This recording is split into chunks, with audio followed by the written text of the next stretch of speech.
Some people would have you believe that the things flying around in our skies today are new, hidden, secret technology, but this man was writing about it in 1950.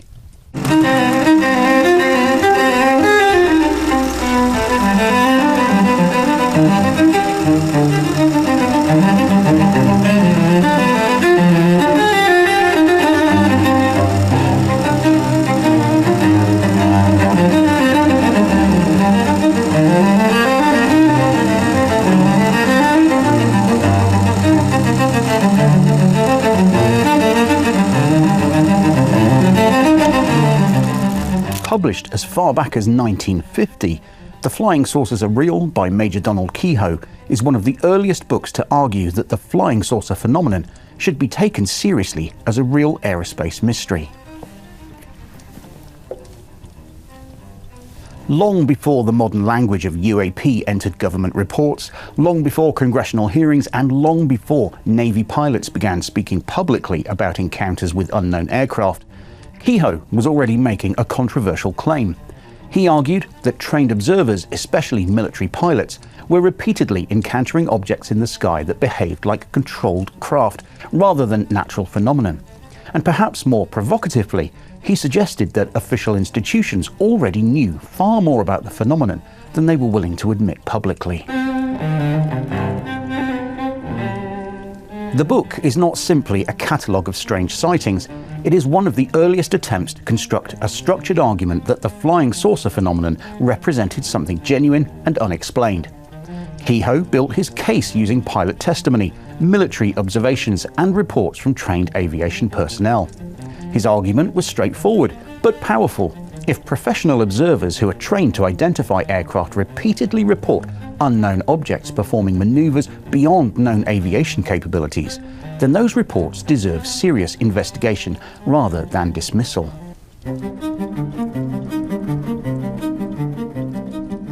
Major Donald Keyhoe was uniquely positioned to make that argument. He had served as an officer of the United States Marine Corps, giving him first-hand familiarity with military reporting procedures and aviation culture. Before becoming associated with UFO research, he was already an established aviation writer and journalist, publishing articles in mainstream aviation magazines. That background meant he understood both technical realities of flight and the credibility standards expected by professional readers. Later in his career, he became the director of NICAP, the National Investigations Committee on Aerial Phenomenon, one of the earliest civilian organizations attempting to collect military witness reports and pressure the government to address the UFO issue more transparently. This book belongs firmly on the early disclosure shelf of UFO literature. It focuses on pilot sightings, military encounters, and the emerging question of whether governments might be minimizing the phenomenon publicly while studying it privately. Rather than concentrating on speculation about extraterrestrials, Keyhoe's work examines how defense institutions respond when unidentified objects appear in controlled airspace. Throughout the book, Keyhoe relies heavily on testimony from trained observers. Pilots, radar operators, and military personnel appear repeatedly in the narrative. The central argument is that these witnesses are among the least likely observers to misidentify aerial objects because their professional responsibilities depend on accurate identification. By assembling multiple reports from credible observers, Keyhoe attempted to demonstrate that the phenomenon could not easily be dismissed as simple misidentification or atmospheric illusion.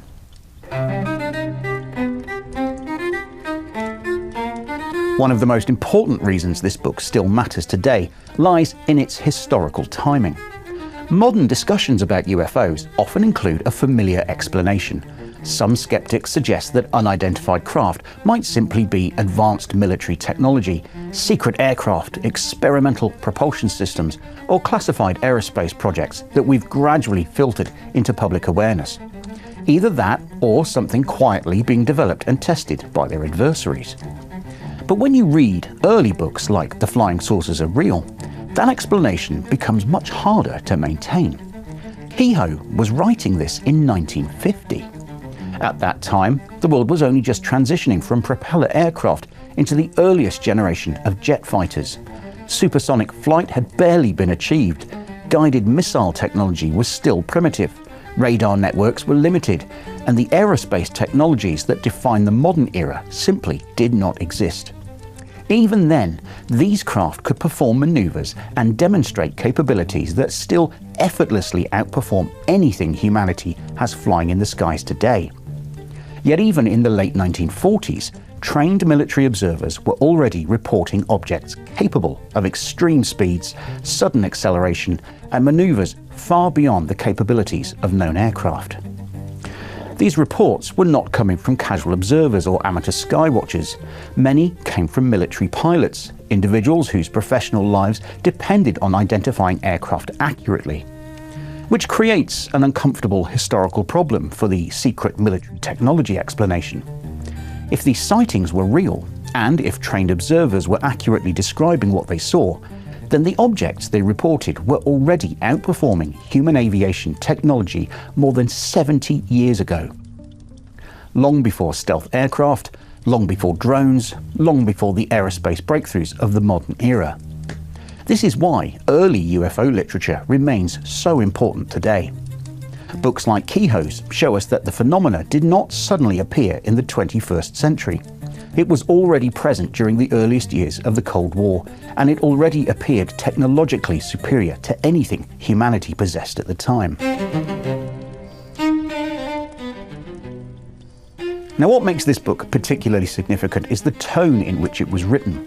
Keyhoe does not approach the subject as a storyteller chasing mystery. Instead, he writes like a professional attempting to understand an aerospace anomaly. His argument is built around credibility, testimony, and aviation logic rather than speculation. Perhaps the most controversial element of the book is Keyhoe's suggestion that official dismissal of UFO sightings may have been deliberate. He believed that government institutions had adopted a strategy of minimizing the phenomenon publicly in order to discourage widespread concern. Whether that interpretation is correct or not, the argument introduced a narrative that has remained central to the UFO debate ever since. But when that idea is combined with the historical timings of the sightings themselves, the implications become even more provocative. If unidentified craft displaying extraordinary performance were already being reported in the late 1940s, and if those reports were quietly dismissed rather than openly investigated, then the mystery surrounding the phenomenon is not simply modern. It is generational. Which means that when we read early books like Keyhoe's, today we're not just reading historical curiosity, we are looking at the beginning of a question that has been with us for more than 3/4 of a century. From a collector's perspective, Keyhoe's books are considered essential titles within the UFO literature canon. Early editions of The Flying Saucers Are Real, particularly copies with intact dust jackets, are highly desirable. Among collectors building a serious UFO library, these are the ones you want. As one of the earliest major publications on the subject, it occupies an important place in the historical development of ufology. So using the UFO Book Library scoring system, which balances historical significance, investigative contribution, and long-term relevance, The Flying Saucers Are Real receives a score of 9 out of 10. The score reflects its enormous influence on the early public conversation about UFOs. The small deduction reflects the fact that research methods in the early 1950s inevitably lacked the documentation standards expected today.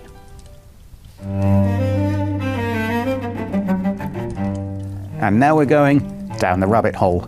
Readers who begin with Keyhoe often continue into the broader early-era UFO literature. Stanton Friedman's research into the Roswell incident provides a later investigative perspective on crash retrieval claims. Leonard Stringfield's crash retrieval status reports explore similar questions about alleged recovery events. And works examining Project Blue Book help place the early government response to UFO sightings within its historical context.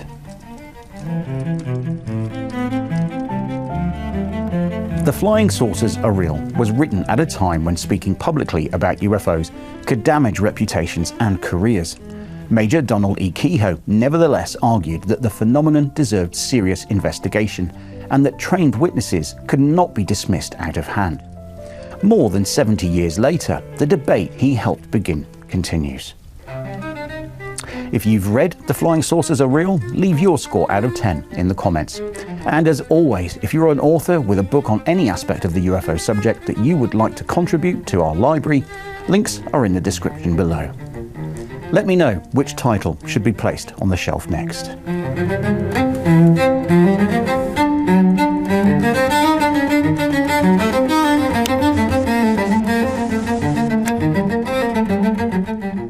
Now get the full story. Buy this book on Amazon via our easy links in the description. If you enjoyed this episode on UFO whistleblowers and testimony, we recommend this video. For a deeper dive, why not check out more books in our whistleblower playlist? Please support the channel by simply subscribing, sharing, and liking our videos to help us so we can bring you more.